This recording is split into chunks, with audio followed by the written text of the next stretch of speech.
बिस्मिल्लाहिर्रहमानिर्रहीम। नवाज़ ख़ान बाबा views YouTube channel की जानिब से आप सब हज़रात को सलाम कबूल हो। अस्सलाम वालेकुम। हमें उम्मीद है कि आप जहाँ भी होंगे अपने अज़ीज़ व अक़ारिब के साथ, अपने बाल बच्चों के साथ, अपनी फैमिलीज़ के साथ, अपने दोस्त अहबाब के साथ, अपने अहल खाना के साथ, ख़ानदान के साथ, अपने रिश्तेदारों के साथ, जहाँ जहाँ भी हैं बख़ैर व आफ़ियत होंगे और खुश व खुर्रम होंगे। हमारी दुआ है कि अल्लाह पाक आपकी इन खुशियों को तादेर सलामत रखे और उनमें मज़ीद इजाफ़ा फरमाए, आमीन। वीलॉग में आगे बढ़ने से पहले हमारी हमेशा की तरफ से एक रिक्वेस्ट है कि आप हमारे वीलॉग को लाइक करें, सब्सक्राइब करें और शेयर करें। साथ ही साथ बेल आइकॉन के बटन को दबाना ना भूलिएगा ताकि हमारी हर आने वाली वीडियो आप तक उसका नोटिफिकेशन बर वक्त पहुँचता रहे और आप उसको बर वक्त देख सकें। शुक्रिया। मेरा आज का वीलॉग उस मामले की तरफ है, उस कानून की तरफ है जिसको सुप्रीम कोर्ट में चैलेंज किया गया है। सुप्रीम कोर्ट में एक पिटीशन दाखिल की गई है एतजाज़ एहसन साहब की तरफ से, और अगर ये दरख्वास्त कबूल हो जाती है, काबिल समाअत करार दी जाती है, तो उनकी मुआवनत के लिए उन्होंने जनाब लतीफ़ खोसा का नाम शामिल किया है, अपने साथ लिखा है। और वो किस कानून को चैलेंज किया गया है, किस कानून को ख़त्म करने की बात की गई है। 9 मई के वाक़े के बाद जो बार बार कहा जा रहा है हुकूमती हलकों की तरफ से, फ़ौज की तरफ से, एजेंसीज़ की तरफ से और तमाम एस्टेब्लिशमेंट की तरफ से, और सब लोग उसके ऊपर सख्ती से मजबूती के साथ अपने कदमों पर खड़े हुए हैं कि 9 मई के वाक़यात में जो अनासर वाकई मुलव्वस हैं और जिनके ख़िलाफ़ हुकूमत के पास, हुकूमती इदारों के पास कंक्रीट एविडेंस, पुख्ता सबूत और शहादतें मौजूद हैं जो उनकी उसमें इन्वॉल्वमेंट की गुमाजी करती हैं, तो उनके मुकदमात दहशतगर्दी की अदालतों की बजाय मिलिट्री कोर्ट्स में चलाए जाएंगे under military act. Army act के तहत उनका ट्रायल मिलिट्री कोर्ट्स में होगा और उनका कोर्ट मार्शल भी किया जा सकता है, और उनमें बज़ात खुद पिंकी पीरनी के शौहर का नाम भी शामिल है। अब इस चीज़ को एतजाज़ एहसन साहब ने सुप्रीम कोर्ट में चैलेंज किया है कि सिविलियन का ट्रायल मिलिट्री कोर्ट्स में नहीं होना चाहिए और उन्हें आर्मी एक्ट के तहत उनका ट्रायल नहीं होना चाहिए, उनका कोर्ट मार्शल नहीं होना चाहिए। मैं एतजाज़ साहब और लतीफ़ खोसा साहब की बहुत रिस्पेक्ट करता हूँ। वो एक रिप्यूटेबल वकील हैं, बहुत बुलंद पाए के दोनों हज़रात। उन्होंने बड़े बड़े केसेस में मुख्तलिफ लोगों की और बड़े बड़े लीडरों की नुमाइंदगी की है, और उसमें उन्होंने उनको बेल आउट भी कराया है, यानी कि उनको इंसाफ भी दिलाया है, उनको रिलीफ भी दिलाया है।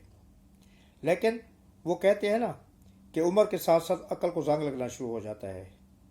मैं यही बात कहूँगा उनके बारे में कि वो सठिया गए हैं, उनकी अक्ल को जंग लग गया है, क्योंकि जिन बुनियादों पर वो सुप्रीम कोर्ट में उस आर्मी एक्ट के ख़िलाफ़ गए हैं कि इन लोगों का ट्रायल आर्मी एक्ट के तहत नहीं होना चाहिए, आज से 2 साल पहले क्या वो सो रहे थे? उस वक्त उनके इंसानी हकूक़ वेकेशंस पर गए हुए थे, या वो बकौल शेख रशीद के वो एक फ़िक्र इस्तेमाल करते हैं, सत्तू पी के सो जाना, या एतजाज़ साहब सत्तू पी के सोए हुए थे? क्योंकि इसी एक्ट के तहत इमरान खान के दौर में लोगों को 25 या 26 लोग हैं जिनका आर्मी एक्ट के तहत मिलिट्री कोर्ट्स में ट्रायल हुआ और उनको सजाएं दी गई, और उनमें एक केस खासा मशहूर हुआ था जो कि हसन अस्करी साहब का था, जो एक रिटायर्ड जनरल के साहबजादे हैं। और इत्तफाक ये है कि आज ही वो उनको 5 साल की सज़ा दी गई थी اور وہ آج ہی جیل سے رہا ہوئے ہیں۔ آج میں نے یہ خبریں دیکھی ہیں کہ وہ جیل سے رہا ہوئے ہیں، 5 سال سے پہلے ان کو رہا کر دیا گیا ہے۔ اور ان کا جرم اتنا سنگین بھی نہیں تھا جتنے سنگین جرم کے پنکی پیرنی کے شوہر اور اس کے پیروکار یا اس کی پارٹی کے کارکن مرتکب ہوئے ہیں۔ حسن عسکری نے کوئی بغاوت نہیں کی تھی، اس نے ملک و قوم کی سلامتی کے خلاف کوئی بات نہیں کی تھی، اس نے ملک و قوم کی سلامتی کے خلاف باہر جلوس جلسے نہیں نکالے تھے، انہوں نے ملکی عملات یا خاص طور پر فوجی تنصیبات جو ہیں ان میں سے کسی کو نقصان نہیں پہنچایا تھا، انہوں نے کوئی جلسے جلوس نہیں کیے، انہوں نے کسی کی راہ میں رولے نہیں اٹکائے، کسی میں رخنہ اندازی پیدا نہیں کی۔ ان کا جرم صرف ایک تھا کہ انہوں نے ایک خط لکھا اور وہ خط باجوہ صاحب کو، تمام کور کمانڈرز کو اور چیف جسٹس کو بھی اس کی کاپی کی گئی تھی، اور اس خط میں سوالات کچھ اٹھائے گئے تھے، خاص طور پر جنرل باجوہ کی ایکسٹینشن کے بارے میں، اور اس میں اور بھی کچھ معاملات شامل تھے اس خط میں، اور وہ خط بہت ہی طویل خط تھا، تقریباً 100 صفحات پر مشتمل ایک خط لکھا گیا تھا۔ تو اس خط کی پیداش میں انہیں ملٹری کورٹس میں، آرمی کی عدالت میں، آرمی ایکٹ کے تحت ٹرائل کیا گیا ان کا، اور ان کو 5 سال کی سزا سنائی گئی۔ اور یہ یاد رہے، دوبارہ میں آپ کو یاد کرا دوں کہ یہ ایک ریٹائرڈ جنرل کے بیٹے ہیں۔ تو پھر غالباً ان کا نام ظفر مہدی ہے میرے خیال میں۔ تو پھر اس وقت اعتزاز صاحب کہاں تھے؟ اس وقت لطیف کھوسر صاحب کہاں تھے؟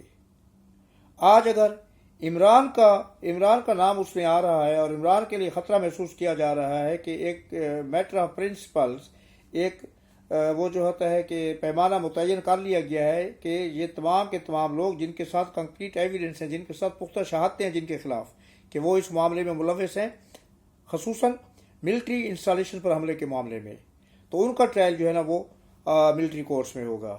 تو کیا یہ جو ہے نا ایزی اباؤ دا لا؟ اگر حسن عسکری کا بیٹا یا 25 اور لوگ، 26 اور لوگ آرمی ایکٹ کے تحت ٹرائل کیے جا سکتے ہیں تو یہ کیوں نہیں کیا جا سکتا؟ میں نے کیوں کہا کہ سٹھیا گئے ہیں کہ اس وقت ان کی عقل شاید کام کر رہی تھی 2 سال پہلے، اب 2 سال بعد عمران کی محبت میں ان کی عقل معوف ہو گئی ہے اور وہ اپنے ہوش و حواس کھو بیٹھے ہیں میرے خیال میں، کیونکہ ان کی جتنی گفتگو میں پچھلے دنوں میڈیا پر سنتا رہا ہوں وہ بے ربط قسم کی، بے ہنگم قسم کی گفتگو ہوتی ہے، اور ان کی زبان سے الفاظ بھی صحیح طریقے سے ادا نہیں ہو پاتے۔ تو کیوں ایسا ہو رہا ہے؟ کیا یہ محب وطنی کی آڑ میں ملک کو ایک اور آگ کی طرف دھکیلنا چاہ رہے ہیں، ملک کو ایک انارکی کی طرف دھکیلنا چاہ رہے ہیں؟ یہ محب وطنی نہیں ہے، یہ ملک دشمنی ہے۔ کسی ملک دشمن بندے کا اس کو بچانے کی کوشش کرنا بھی ملک دشمنی ہوتی ہے۔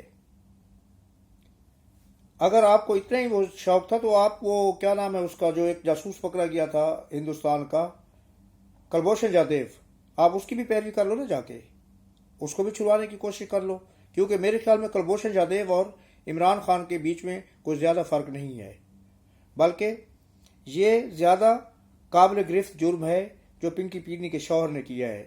کلبھوشن جادیو تو اپنے ملک کی محبت میں مبتلا ہو کے یہاں پر آیا تھا اور وہ اپنے ملک کے فائدے کے لیے ہمارے ملک کی جڑیں کھوکھلی کر رہا تھا، اور اس کے لیے اپنی جان خطرے میں ڈالی، اور اس وقت وہ جیل میں ہے، شاید اس کو پھانسی کی سزا بھی ہو جائے، یا ہو سکتا ہے کہ کوئی 30-35 سال کے بعد جب وہ بالکل کچھ کرنے کے قابل نہیں ہوگا اس کو چھوڑ بھی دیا جائے، لیکن اس نے اپنے ملک کے ساتھ وفاداری نبھائی۔ ہمیں وہ اچھا نہیں لگ رہا کیونکہ اس نے ہمارے ملک کے خلاف کام کیا، اس سے ہمارے ملک کی جڑیں کھوکھلی کی، مگر اس نے اپنے ملک کے ساتھ وفاداری نبھائی۔ اعتزاز صاحب، آپ کس کے ساتھ وفاداری نبھا رہے ہیں؟ عمران خان نے کس کے ساتھ وفاداری نبھائی؟ اس سے اپنے ملک کی جڑیں کھوکھلی کرنے کی کوشش کی، اور وہ کام جو دشمن 75 سال میں نہ کر سکا اس نے 10 منٹ میں کام کر کے دکھا دیا، اور آپ اس کی پیروی کرنے کے لیے، اس کی جان چھڑانے کے لیے جا رہے ہیں، اس کے لیے اس کو ایک آسان راستہ فراہم کرنے کی کوشش کر رہے ہیں ملک کی سب سے بڑی عدالت کے ذریعے سے۔ اور میں یہ بھی واضح کرتا چلوں کہ اسی قسم کی ایک درخواست پنکی پیرنی کے شوہر کی طرف سے پہلے بھی سپریم کورٹ میں پیش کی گئی تھی، جس کو اعتراضات لگا کر واپس کر دیا گیا تھا۔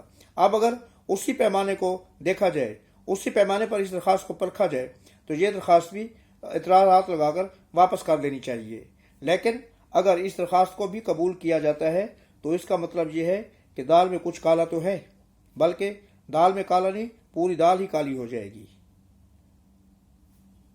एतजाज साहब, आपकी पार्टी आपकी इस हरकत से नाला है।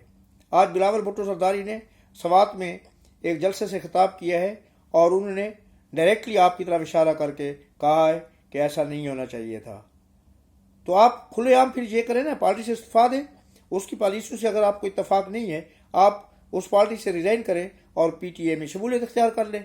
अगर आप इतने उसके हमदर्द हैं और आपको वो इमरान इतना ही अच्छा लग रहा है, वो आपका दोस्त है, वो आपका क्लास फेलो है, वो जो कुछ भी है, आपका हमसाया भी है, जमान पार्क में आप भी रहते हैं, अगर वो आपको इतने अच्छा लग रहा है, वो इतने जमहूरियत पसंद आपको लग रहा है, तो आप भी उसके साथ शामिल हो जाए और जाके बैठ जाए वहाँ पर जमान पार्क में।